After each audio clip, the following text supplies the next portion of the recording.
Good morning, everybody. Welcome to Rise and Grind in the Morning. It's 72 the Architect in the house, Jason B, otherwise known as. So, what are we going to talk about today? Today, we're going to talk about, what fuels our violence in the events of what's happened in the last couple months, especially, or actually the last 10 years or more.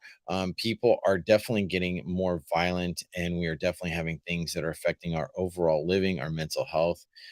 Is it global? Is it just one country? I mean, who's really suffering the most in this world where we're so easily connected? And that's what we're going to talk about today.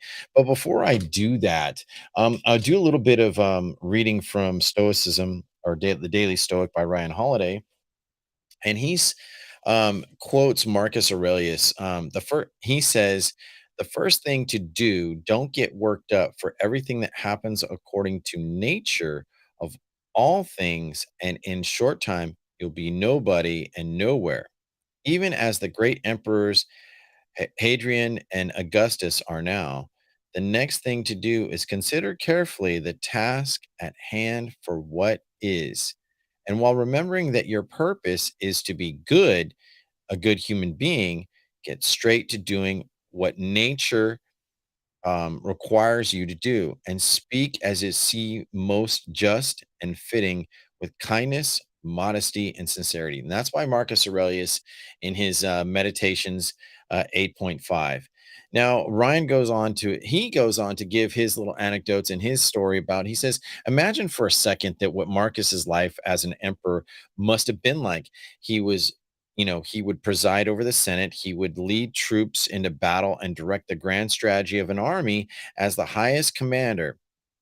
He would also hear appeals from citizens, from lawyers, and from foreign governments. In other words, like most people in power, we must be called on to make a decision all day, every day, and decisions after decisions. His formula for decisions making it in is a battle tested method for doing and acting right, literally, which is why we ought to try to use ourselves. Now, first, this is Marcus Aurelius's first method. First part. He says, first, don't get upset because they will color your decisions negatively and make it harder than it needs to be.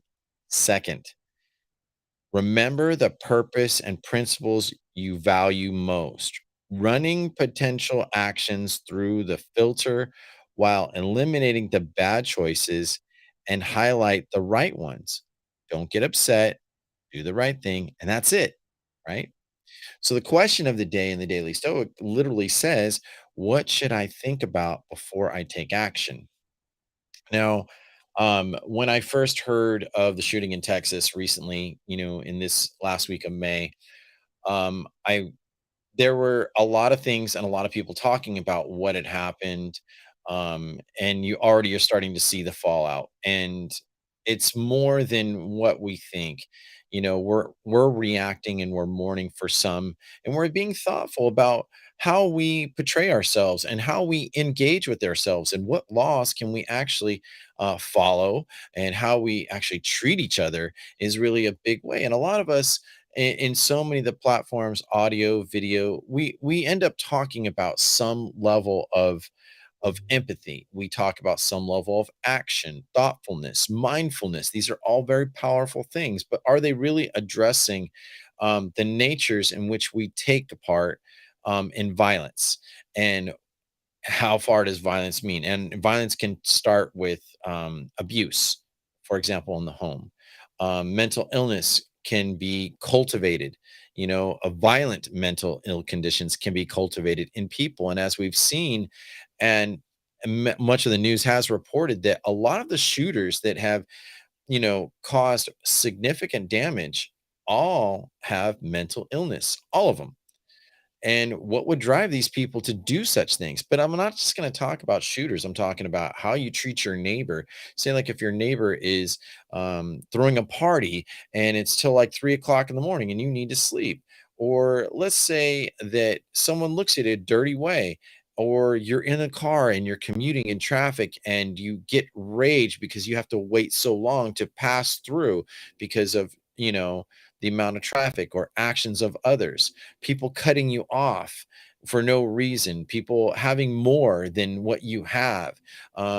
The where else does this come from? And it is trend within our cultures. And I do say cultures, it's not just one, it's all over the place. Now I can only speak what goes on in the United States. I can't speak on what takes place in other countries, you know, but I live in the state of California. So one of the things that I can say as a Californian that I really see what affects and fuels violence is number one, the poverty. Poverty tends to lead violence. When people can't work and people don't have a place to live and they can't eat, they can't provide for themselves, that is definitely going to cause some violence. So you deal with robbery, you deal with rape, you deal with um, invasions, gun violence, even knife violence, fighting, period. And what was interesting, last week when, matter of fact, not this last Friday, but the Friday before, I was in Tracy, California, and I was with my family. I was with me and my girl and my 4-year-old, and we were going to the carnival. It was kind of like a treat, a date night for us. And one of the things that I saw while I was in line to go get a churro and a caramel apple to share with my family, while my little one was riding one of those little motorcycle rides, that goes round and round, and my girl was, obviously watching her, and I was like, "Oh, let me go get a treat." And then what noticed was a group of kids, probably about young teens, maybe, junior high to high school, and all I heard was, "Fight, fight, get in a fight," and you just hear this, like, this mob mentality, and these kids all ganged up around 2 girls, 2, I would have to say they're under probably 15 or 16, and people, the crowd was, like, encouraging them, "Hey, get in a fight," right by this, one of those games where it's like you're trying to shoot the clown and you earn a stuffed animal or whatever prize. It's a race to the finish, and they're just all congregate in this one little area, and literally, I'd say there were probably 35 kids all congregated right there, and spectators on the side were encouraging each other, "Hit each other, do something," and I really found that, and then as I knew it and it got louder, there were adults. There were grown ass adults all surrounding, whipping out their phones, like literally, like, hey, trying to record and get a bird's eye view of what was going to take place. And what I happened to observe is like, okay, I'm looking, I'm getting ready to step in because I just don't feel it's right. Where was security? Where security was? At the entrance of the carnival, hanging out, talking to each other, and they didn't arrive till like probably 10, 15 minutes. And then as I was getting closer, I was like, "Oh, okay, you know, I'm gonna put myself at risk and try to break up a fight." But it's like, what do you do? Where are the adults? Where's the right behavior? Where's the right choice? So what ended up happening was, the guy, so to speak, that was running the game, uh, excuse me, let me fight somebody. Um, Um, there was a guy in there, who just said, "Hey, the police come in," and all these younger kids, they started to scatter, but one small group of kids, they reached up and pulled like a sequence of the stuffed animal prizes down, and they ran off. And then the kids started dispersing. Security started to arrive, and they couldn't do nothing. These guys look like one was an overweight security guard, and no disrespect to him, barely could move fast. And there was a young guy, 18. So I'm looking at against all these kids, what are they going to really do? And probably 10 minutes after that, then the Tracy Police Department, they started showing up, and there were probably about, as me and my girl were starting to leave, there were probably about, oh, I'd have to say 10 police cars, and they were all patrolling, so to speak. And that was interesting, to say the least. And what ends up happening is they all left, the fight broke out. I mean, it didn't break up or didn't take place, and the crowd just dispersed, right? And what ended up happening next was, like, me and my girl were talking, it's like, "Oh, what is in these kids' minds? Why would you wanna encourage somebody to fight, so to speak?" Right? Why would you wanna encourage that? And this is actual natural human behavior. So, what I end up seeing and just reflecting on that, I was like, why are kids openly so encouraging? Like, a carnival doesn't come every weekend. This is their night out. They get dressed up. The girls do their makeup. The boys, they want to ride rides. They want to do things, and families are there. But what even blew me more away was the adults that were whipping out their phones trying to record a fight between two teenage girls. No one was actually doing anything to stop it. And I'm thinking like, "Okay, I'm with my family. I could get hurt trying to break this up." So that's a reasonable, so I'm, like, waiting, and thank God that, hey, it did disperse. So, so that's just one instance of human behavior gone wrong. I came up in a generation, I'm a part of, what is it, Generation X? In my generation, I definitely can say that, fighting took place between 2 people, and that's it. If there was a small crowd, it was over with quickly. But violence in schools and social gatherings is growing more and more and more and more. And then to make it worse, there are shootings, there are stabbings, there are heinous acts of violence because of people not getting their needs met or choosing, like, hey, I can walk away from this. So when we look at Marcus Aurelius's quote, it's like, first, take a look at what's going on. Number two, does it need your action? It's just that simple. If it doesn't need your injection or your action or response, then what are we doing? You know what I mean? So anyhow, I'm gonna bring up a speaker or visitor on here on live on Wisdom, and that's why I'm recording Wisdom and YouTube, Twitch, Twitter. So yeah, I'm gonna bring a speaker up. And I know the timer is really gonna be short because I forgot to change the timer, but who's coming up? Oh, Cybershots. Yo, yo, Good morning, good afternoon, sir. My good friend. How you doing today? good, good. What's going on with you, man? Good, good. So the question is, what fuels our violence today? What do you think are the major aspects, in your opinion, that fuel our violence of how we are with, especially in American society? What do you think maybe are some of the causes, in your opinion? Man, I think it's everybody's uptight. You know what I'm saying? Mm, People don't know how to relax. You know what I'm saying? right. You're stuck in traffic. You're constantly on the internet. You're in this constant competition. You know what I'm saying? All these false narratives on the internet, Instagram. Oh, they're living their best life, so I have to step this up. I think people don't know how to relax. You know what I'm saying? Relax. People do not know how to relax. You know, like last week I wanted to take a cruise. Right? There's this. I stay in Florida. You know what I'm saying? So there's this beautiful lake, like 3 miles down the street, right? We taking a cruise, right? Mhm. And it's 35 miles an hour, man. People are doing 60. You couldn't even enjoy, cruising by the lake, man. Crazy. And what's more amazing, what kind of cars were driving by so fast? And did you get to be able to remember any kind of style of vehicle?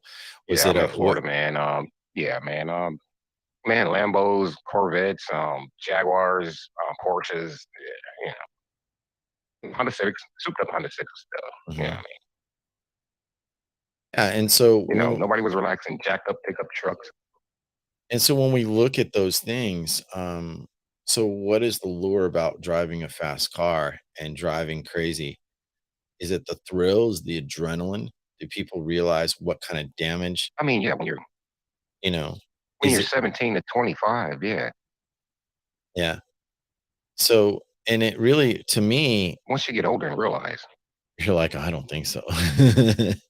you know, yeah, I get it. So, Cyber actually invited you over into Restream, so I sent you a link if you want to join me because I know the timer is like one of yeah, the. I'm not set up, bro. Oh, no I'm worries. not set up. I can't do it today, bro. Oh, I'm no just worries. like, No worries. yeah. But the interesting points about violence, people are more now than ever resorting to violence instead of like, yo, let me just relax, let me step back. There's more to it than just, meeting of the minds. It's, am I in control of myself? Do I need to impulsively respond? So many people are saying, there needs to be action and not so much politicking. And there needs to be, people need to be held accountable. And the list goes on and on. So when we think about what's taking place, it's a response to a lot of different things, in my opinion. Oh, time's about to expire. Um, so when we look at what is in response to what is taking place in our everyday walk of life, like I was saying, poverty's one. When people can't support themselves and they can't work, or there is not adequate work that pays people to live and choose their standards, that is a big problem. You know, what else affects and fuels our violence?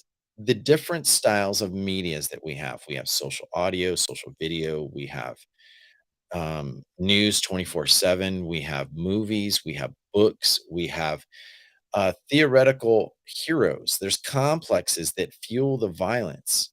Like what I've noticed recently, what I happened to notice was that the style of where the hero comes from, the savior, and mythological from ancient times. People praised men who stood up to the underdogs fighting against the big dog. But these narratives can be very, very dangerous. Now, one of the reasons why I did not watch the news in the last few days, because at first when I heard the headlines of what happened in Texas, I was like, no, I really need to secure my mental health. I'm already going through things that I essentially have to deal with, and what would be worse, me, reacting to what has happened? What would I do? Am I insensitive to those kids who died and the teachers? No, I'm not insensitive. But I know for where I'm at and where I'm living, having emotional control so that I don't overreact, so that I don't say things to people that will fuel other actions and actions that are followed up in violence, you know. So I got Greg's take on here on Live on Wisdom, and he wants to come in and um, add his what he's thinking about. So, um, Greg, what is your take on what fuels our violence today? Hey, Jason. Good convo. I think for me, the thing is violence is the fallback position, the default fallback position for people who don't know how to logically think their way through problems. Not always, but generally. Hmm. Um, the gun solves things immediately, but then it creates many more. And I'm not talking gun yes, gun no, but you talked about an important point, the news.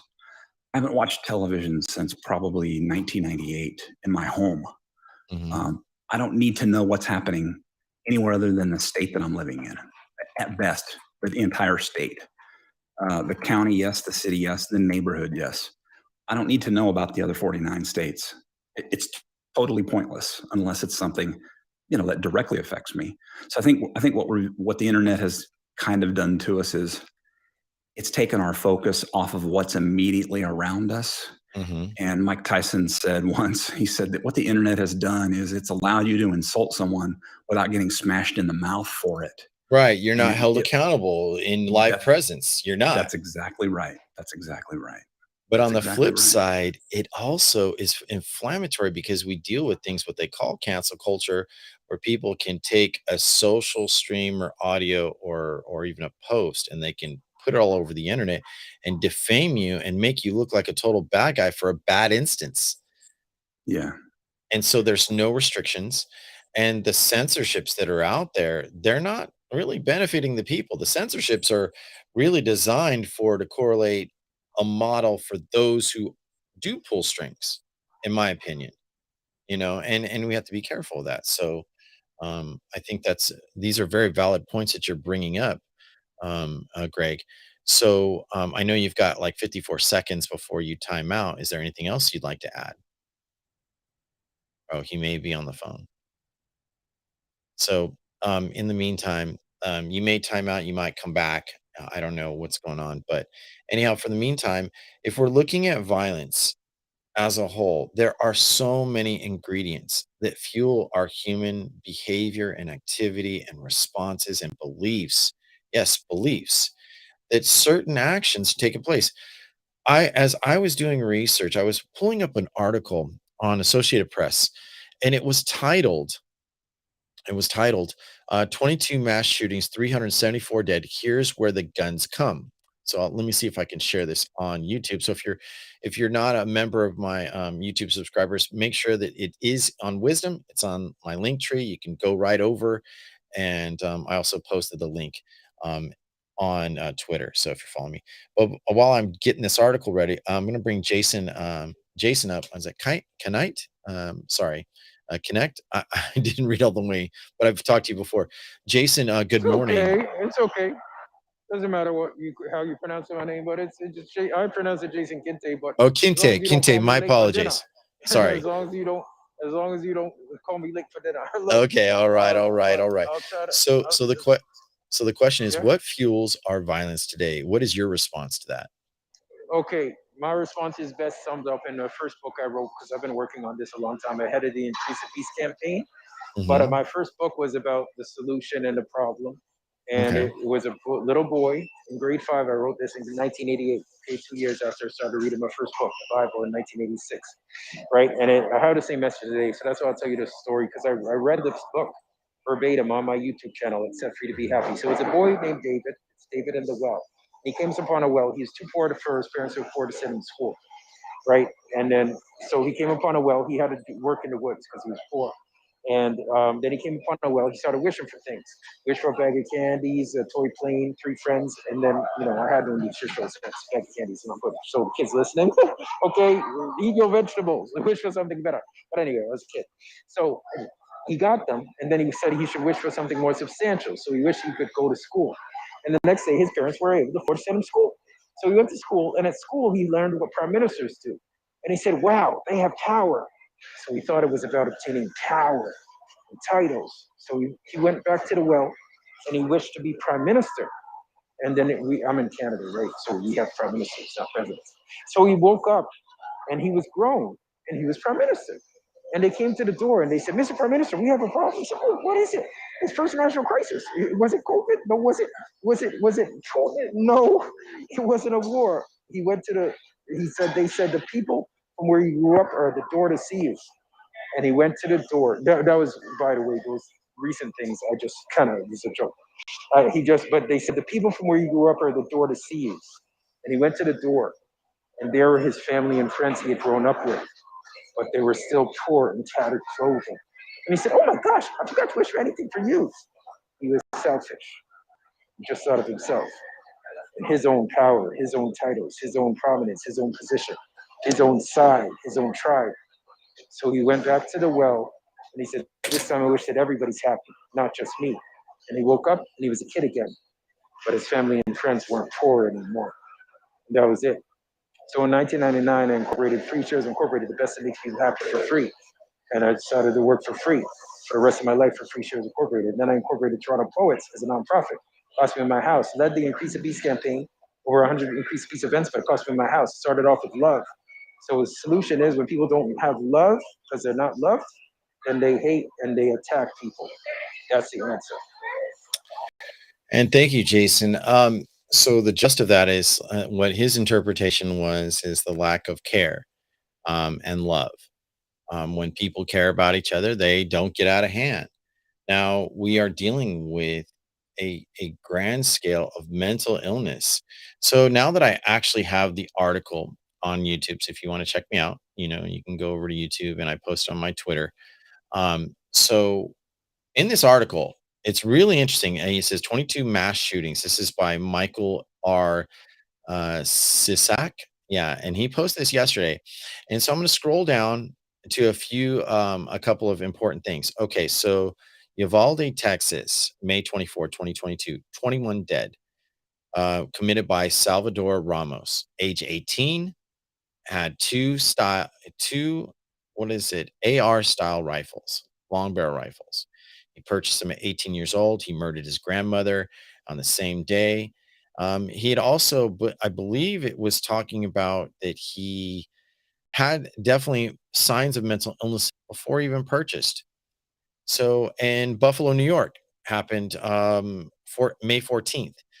Um, 10 dead, Buffalo, New York. Peyton Gendron legally purchased a Bushmaster XM15 used to attack supermarket people, killed 10 people. And again, another AR-15 style weapon. Then you scroll down, you have other incidents like San Jose, California. Samuel James Cassidy he killed 9 people. He had 3 9mm handguns used to kill coworkers and then himself. Boulder, Colorado, March 22nd, 2021, 10 dead. Um, but I'm really focused on actually pretty much the bigger numbers. So let me scroll down. Okay, here's a big one.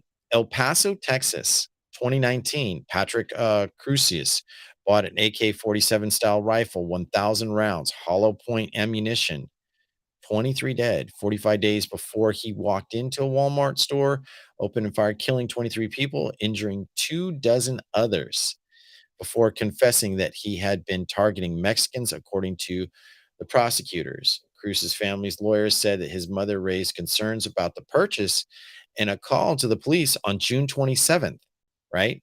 So this is literally almost 2 months before, on June 27th, police said that they asked Cruz's, who was 21 at the time, old enough to buy a gun. Police said that she assured that he was and that he'd qualify if passed a background check. Police said that she expressed concern about his safety and said she had seen no recent change in his behavior. Cruz has posted racist screenshots online just before the attack and appeared to target Mexicans. That's a big one.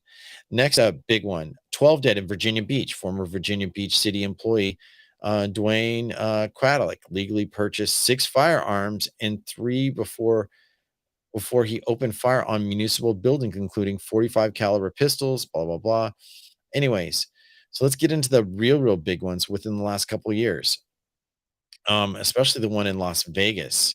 That really caught my attention. Okay, Las Vegas, October 1st, 2017, 58 dead.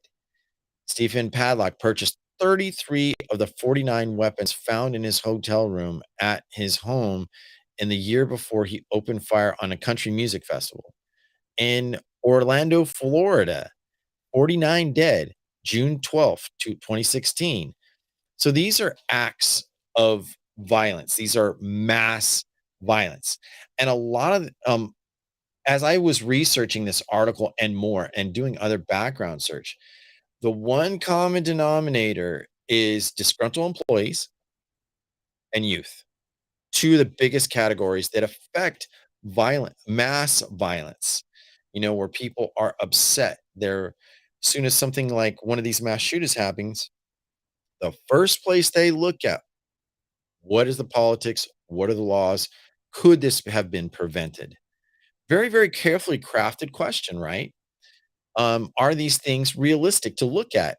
So if you want to look at this article and you want to see what I'm talking about, just go to, AP, Associated Press News. And I really don't rely on AP too much, but, the title of the article is 22 mass shootings, 374 dead. Here's where the guns came from. So when we look at violence as a whole, right, we look at what actually is important is what drives these people to do these heinous things. So I have Jason Quinte. He wants to come back up. So I'll let him back up while he's doing it. So when we look at disgruntled employees, youth that have nothing to do, where they're developing their mental attitude is a big deal. And where does this violence come from? Where do they get their delusional ideas? Jason, are you still there? Yeah, so I'm not going to defend the internet, but I do want to say it's a very simplistic, okay, I don't want to offend anybody. But when people say that basically like the Mike Tyson thing or is that I understand the things that the internet does. Like for instance, if you don't agree with me that Jesus is the Christ, you could kick me off. And in person, you could beat me up. You could crucify me in person, but you can't on the internet. So there are some differences, but that's a good difference because I don't want to be crucified by you. See what I'm saying? So there's some good things and bad things. It's just different.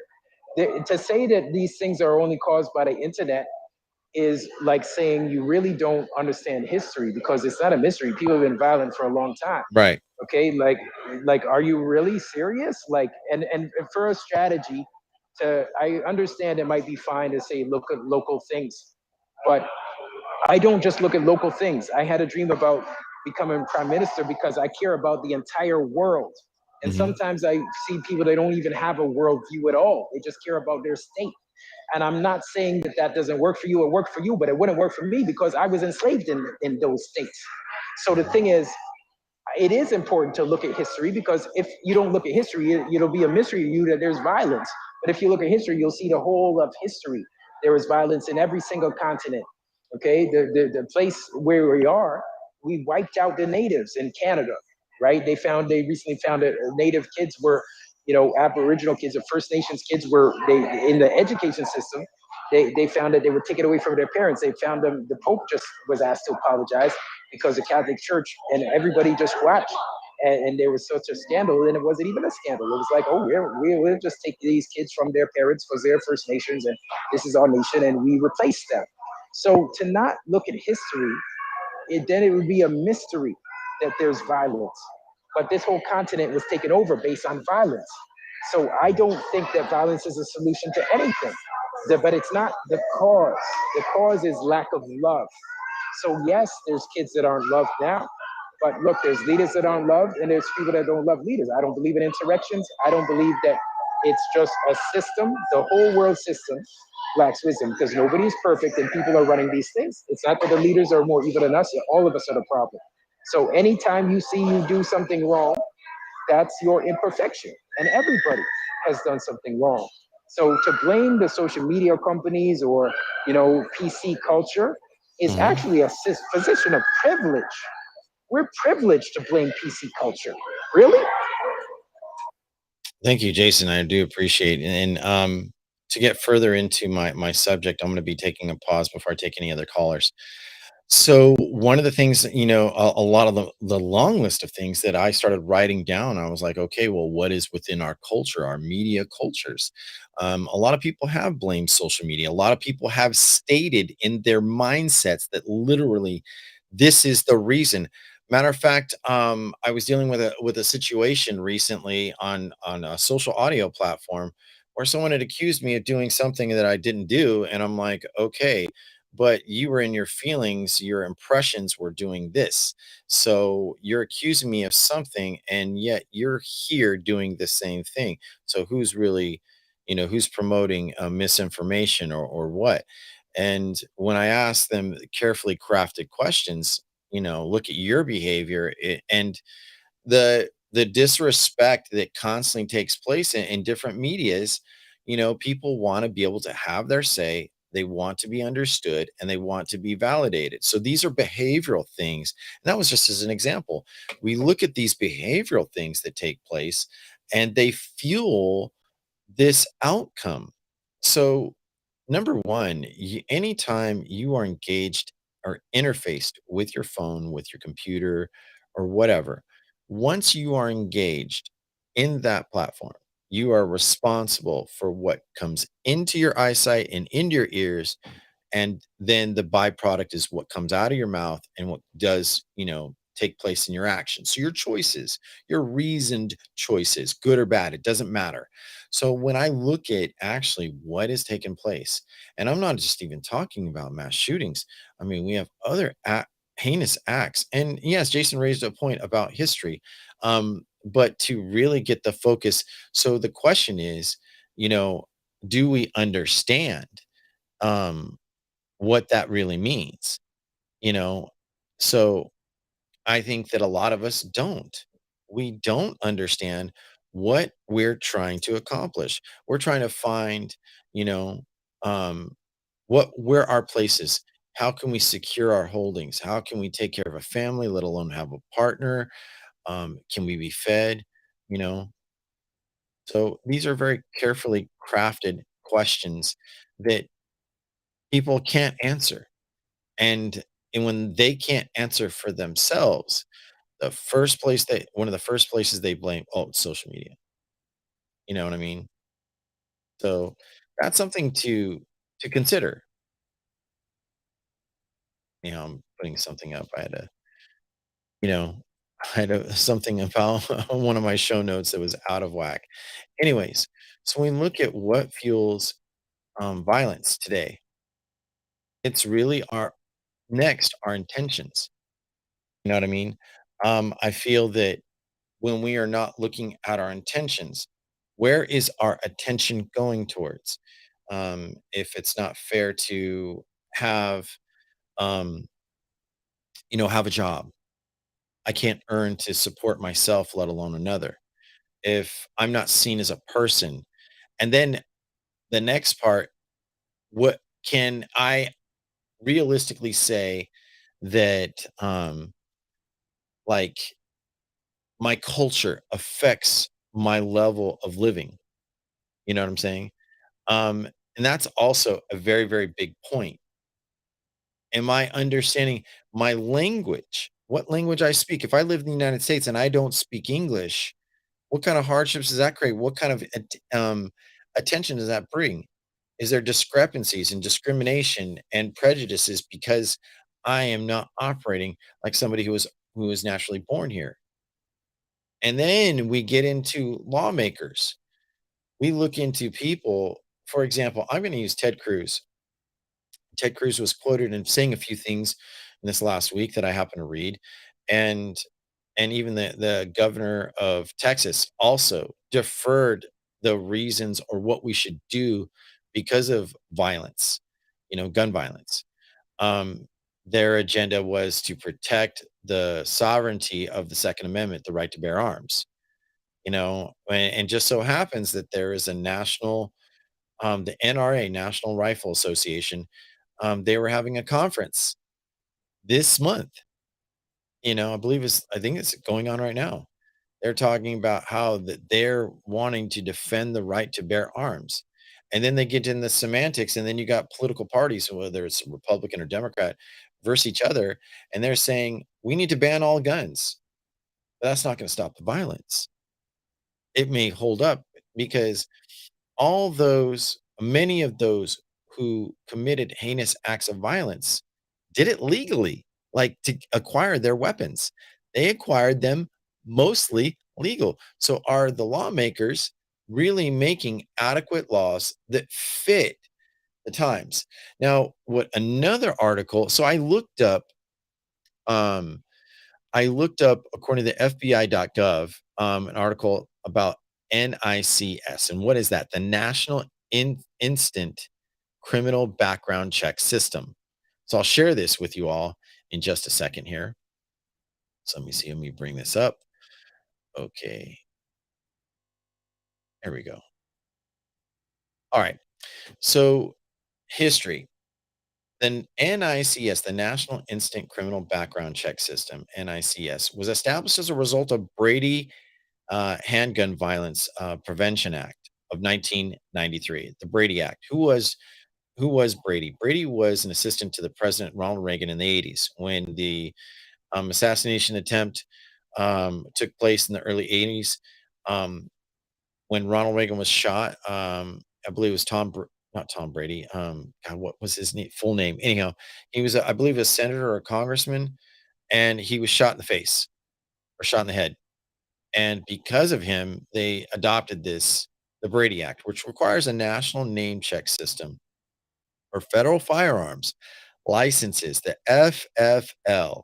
FFLs, such as gun shop owners, pawn shop dealers, and retailers, use NICS to determine whether a person can legally buy or own a firearm. Operated by the FBI, and NICS was developed by the Bureau of Alcohol, Tobacco, and Firearms and Explosion, the ATF, that state that local law enforcement agencies. Now, privacy and security. The privacy and security of the information of the NIC is governed by regulations. The FBI takes extensive measures to ensure security and integrity of the system. Now, when you go in furthermore into the article, the NIC participation map, and you'll see this, the NIC participation map, it's color coded. It's green, 37 non-point of contact POC states. Federal firearms license, the FFA, contact FBI on all firearm background checks. That means you want to buy a gun in any of these states, um, they can choose, to take a part of the NICS, on which guns, you know. But then you've got 13 full POC states. That means every gun that is sold, contacts the state for all firearm and background checks. You want to buy a shotgun? Guess what? You're going to go through a background check. If you want to buy, I think even a BB gun now, if you want to buy that, you still have to go through a background check. I believe. I could be wrong. But in some of the blue states, that they like Washington, Wisconsin, New Hampshire, and Maryland, FFLS, contact state for handguns and contact for FBI for long gun background checks. Well, what are long guns? These are hunting rifles. These are, rifles that can shoot beyond a certain distance. Now, there are two state partial POCs. The state issued handgun permits is used for handguns and FFL context of FBI, for long gun background checks. So within the United States, everyone has a different standard in which the backgrounds are taking place. There is a federal standard, which is the NICS, but each state chooses on which they apply their local laws to the federal law. So if you wanted to buy a handgun, say like you wanted to buy a Glock 22, you're gonna have to go through a background check. You're gonna have to look. If you wanted to, in some states where you can buy an AR-15 or an AK-47, you are going to have to go through some kind of check, depending on the state. Now, the states that promote a lot of them that promote like, "Hey, we want, the Second Amendment to be preserved so that our sovereignty as individuals and citizens within our state is not impoverished by the federal standard." So in essence, if you look at the makeup, this is just for politics. It gets trickier and trickier. So these politicians right now, it happens to be midterm election. A lot of governors are going to be elected this year. A lot of senators are going to be elected this year. A lot of congressmen are going to be elected this year. These people decide the level in which the laws are written to be interpreted. So, and there's loopholes, constant loopholes. So we got to get back to the central part of the question. What fuels our violence today? So what we see, um, I can honestly say that for the younger generations to be violent for them, it starts in the home. Yes, those devices, those video game consoles, the cell phones, the tablets, unsupervised youth, like I've said before, develop narratives. The Columbine shooting, these two guys that committed a heinous act and went into a high school who were guys who trained. They published that they were going to commit some kind of heinous act, and nothing was done to stopping them. These are teenage guys. They idolize the Terminator, and so on and so forth. I believe it was Michael Moore who made a documentary film about, killing Columbine, I believe was what it was called. So, or no, let me see. I'll have to look him up real quick. But anyways, getting it back to the center part of the screen. So Michael Moore, his films, he does documentaries on real things, Let's see. Well, all right. American filmmaker. Let's see, movies. Here we go. Yeah, Bowling for Columbine. That is the correction. Okay, keyword bowling for Columbine. And he talks about what happened. He also made other documentaries like Fahrenheit 9/11, Roger and Me, Where to Invade Next. These are documentary films that he points out social issue constructs. So when we look at what actually causes violence today, our mental and mental illness. What fuels the bad mental illnesses that are taking place? People are not having their needs met. They're working so much that they can't pay attention to their kids. So when their kids commit these heinous crimes, under the age of 25, if in my opinion, if you were to change the laws, I I'm going to have to outwardly and publicly say this as an opinion. I think that anyone under the age of 25 cannot purchase a firearm. In a lot of states, you can't even rent a car. Like I was listening to Michael Rappaport on TikTok. He was saying, hey, in a lot of states, you can't rent a car if you're under 25. You know, why? You're uninsurable. They know that under 25, you're gonna take much more risk. My friend Cybershots came in, he was talking about younger people, younger kids getting access to high performance valued vehicles and taking unnecessary risks. This fuels violence in such a way that I feel people are they're getting angry and it's like, who's stopping them? Matter of fact, Thursday when I was driving down Highway 99, I'm getting ready to pass Ripon, California, and on my left, there's a brand new Dodge Charger, just rode on the fast lane shoulder, drove past this long line of cars that I'm stuck in, and I'm just like, "Hey, I'm being patient." But he whizzed by so fast that the force it was like inches away from my car that he coulda hit me. What did I do? Call 911. "Hey, you've got a crazy guy who's riding on the fast lane shoulder," and called highway patrol, because I'm afraid of how fast he's going. Either someone might do the same thing, pull out, and there could be a big accident and people get hurt. Was I snitching? Yeah, for that, because I've seen because of what I do for a living, and I'm out on these freeways so often.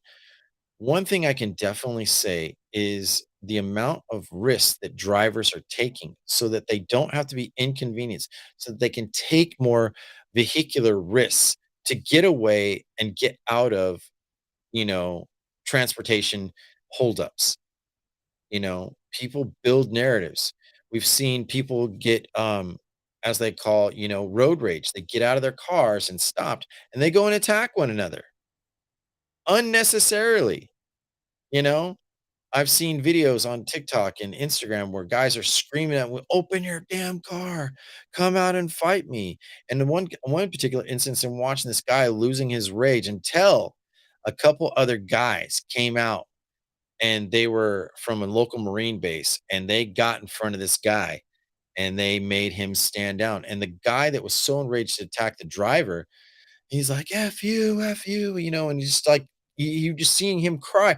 Tears were of rage were coming out of his face because the car slightly bumped his truck. The truck wasn't damaged very much, what I could see.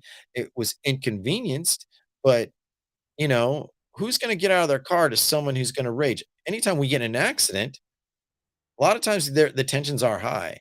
So what do we do?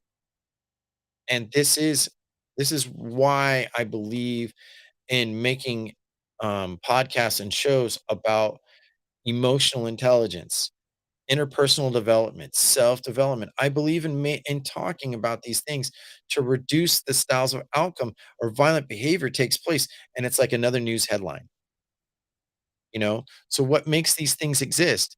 A lot of times it's the pre-programming. That means the movies, the TV shows, the books, the video games that we're playing, the converse styles of conversation that we're having, endless amount of idle time instead of doing the most important part of your life's journey is to take care of you. That's right. To take care of you and your life and your family is your most important job. That is your purpose. Now, how it comes out is really going to be up to you about how you use strategies, how you apply yourself, take action, and not sit and laying down or blaming people for what, or blaming social media for why the outcomes exist as they do. We have to start taking measures for ourselves. That means, like I said, I did not review the news the first by a couple of days that what happened and took place in Texas. Any of the major shootings, I did not take place in the news. I really started doing was focusing on what's going on around us while people are being riled up.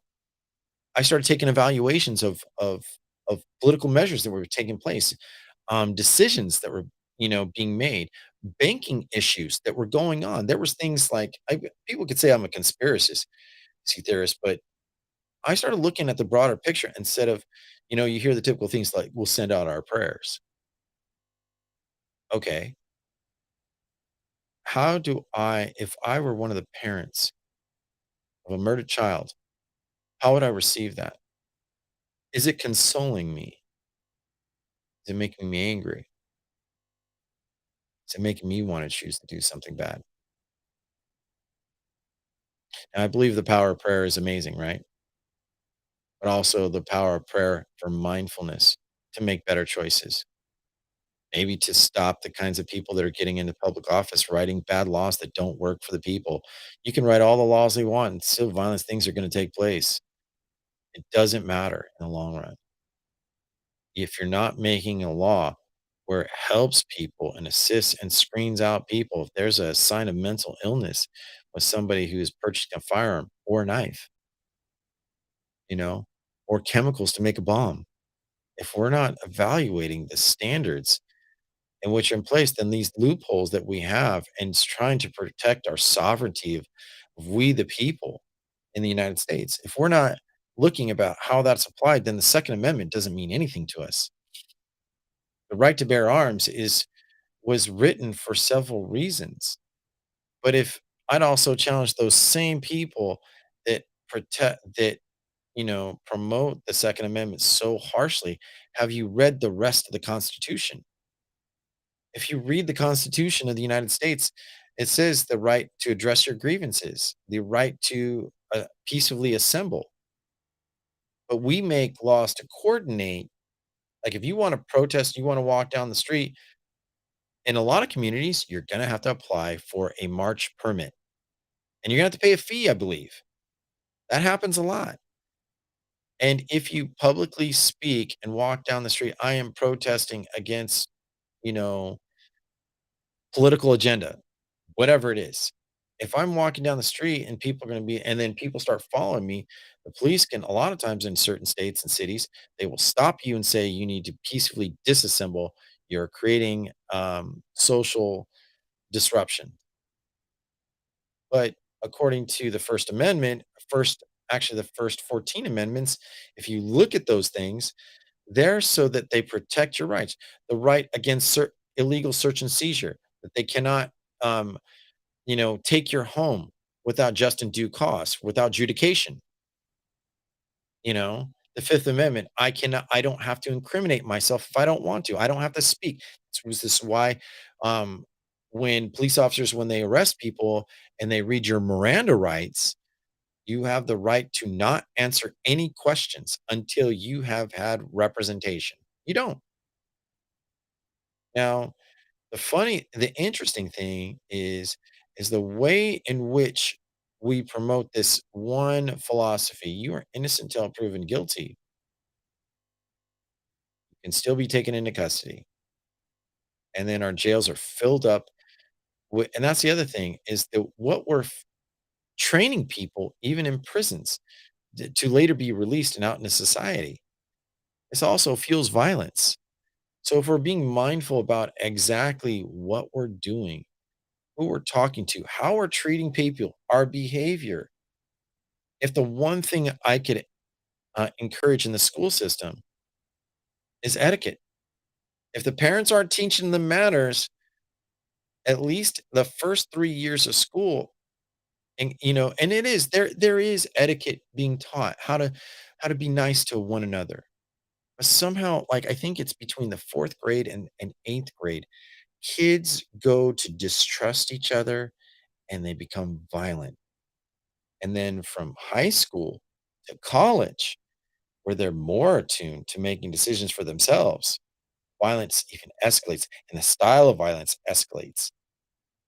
So when we look at our violent behavior and looking about how we address ourselves to our community, to our state, to our people, even people who are different, who don't speak the same language or have a different color on their skin, how we address the indifferences is another big part, you know? And I feel that if we can really stop coding ourselves and what you qualify for, I've heard so many people talk about say, well, this supports this culture and that culture. Well, and if we can't, you know, encourage our own sovereignty, then we don't have to be a part of the main agenda where we live. Well, that's kind of like shooting yourself in the foot, in my opinion. I've got Jesse Ware. Hey, Jesse, I'm going to bring you up before I end the show. I've got 5 minutes left. So, um, Jesse, good morning or good afternoon. What are your thoughts? What fuels our violence in today? Or are you calling to come up to respond to something I've said? Are you there? Uh, yeah, I mean, a little bit of both actually. I, You might be going through a little bit of they call them the matrix. I'm not really hearing your signal too well. Hello? Yeah, you may be having signal difficulty. claims that culture, and I would have to say that I disagree with him 180 degrees in the other direction. Uh, I think that this uh, desire to uh, ban any sort of like critical race theory or any sort of education that would promote empathy or any sort of education that would promote a view of society at large and not just the role of the individual. The absence of that in our classrooms is why you're seeing school shootings. Like here in Florida, where I'm from, Mhm. you had the governor and his officers banning textbooks that they felt addressed critical race theory. And then when you looked into it, it wasn't so much about critical race theory. It's just that these math books that they were looking at and turning down were using math to bring attention to social issues and were meant to kind of create a sense of social responsibility. It's interesting that somebody like Ron Johnson comes out and says it's woke culture, which is an inflammatory term. Like people on the left are no longer using the term woke. It's just something to kind of dismiss Right, and the style humiliate of language is the left. greatly yeah, the style of language is greatly influencing how people respond to each other, identify.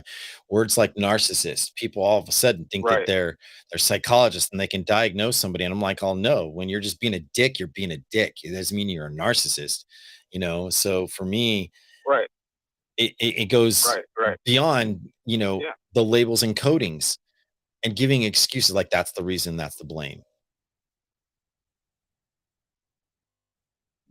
Go right, ahead. right. Yeah, so like I said, I think our schools, real quick here, just need to start addressing social issues, promoting empathy. Okay, it's not a simple authoritarian structure where if we just force these kids to do prayers in schools, all of a sudden they're going to Right. start treating each other better. That's not how it works. We have to start looking at each other's humanity and considering social factors if we want to start preventing these school shootings. Right. And that's another aspect right there. I mean, just what's taking place in the classroom. Um, like my daughter, my 14-year-old daughter has seen violence, fights on the school ground, and the teachers can't even touch the kids. The securities are not equipped to address their violence. They're not.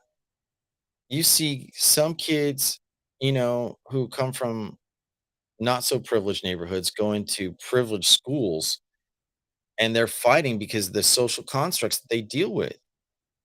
You know, if you're dealing with someone who comes from the hood, and their parents are just trying to work and scrape by, let alone if they're drug addicts or whatever, and you're trying to say, okay, I'll put them in this good environment and hopefully these kids will behave themselves because there's good kids. No, it's not going to change anything. Drugs in schools is a big deal. Kids don't feel safe. Parents don't feel safe. And more parents are paying for their kids to be homeschooled and go to exclusive private schools with very strict curriculum, very strict rules on how they can dress, how they can act, what they can do, what they can say. But the public school system, these teachers and people that the yard duties, the security, they're ill-equipped to handle the growing pandemic of mindsets to commit violence. So how do you teach social empathy? How do and that's also one thing that I have a problem with, that incurs violence. Like people are angry about, for example, I have heard so many people really target, say, like the LGBT community because they have to accordingly accept pronouns. pronouns of identity, different coding, and they're teaching it in schools. And matter of fact, Florida is one of those states where it says that they are not going to allow certain styles of education, when it comes to sexual orientation. Why was sexual orientation even, implemented in schools in the junior high level? Is because the kids were starting to have sex. Well, why were they starting to have sex so early? They were escalating to mature. And that comes from our medias, that comes from the music, the inputs, what they hear their parents listen to.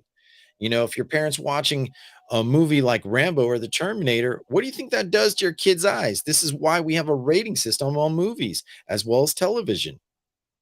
There's no restriction. There's the censorship has gotten washed away.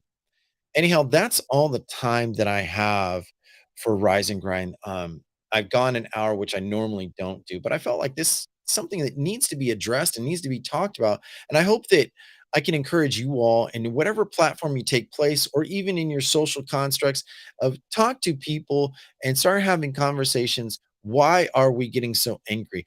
Can we choose a better method instead of what we're doing? And here's a few of my recommendations. Number one, watch your level of gossip. You hear something, it doesn't make it a fact. That's number one. Number two, choose a delay before you act. If someone says something aggravating or triggering, ask yourself, do they have the power of truth that impoverishes my life? Choose how you are going to adapt and adopt a method of action in presence. That's right, what you're doing right now. Number three, work with your family for an identity and culture that you can be proud of. In the family unit, mom and dad, or even if mom and dad are not together, how can parents, co-parents start working together? That's right. How can you start working together and being there for your kids and not thinking, well, I work so hard so I can give them so many provisions. I can give them cell phones, I can get all these things. But you know what? You're not being a parent. Honestly, I know what this is like. I've done that thing, and the results that have come out in some of my kids, it's horrifying. The last thing that I will encourage you is the mindfulness in your daily life. Don't pay attention to things that don't fuel your cause. Don't have conversations with people that just sucking the energy out of you and just they're wasting time. Be careful being like where you go. Like one of the things, in the last few weeks, I was like, you know what, me and my involvement, like for example, on Clubhouse, which I would use to pass the time. I notice people argue and say shit about each other when they have no power, and there's too many that are faking and they're saying things about each other. And it's like, what does it really matter? You're not my employer. You're not my relative. These are strangers who, again, they're hiding behind the internet without having any consequences of what they do. So, anyhow, thank you all for coming out today. I definitely appreciate you all. Hope to see you next time on Rise and Grind. And I'm Jason B, and I'm out.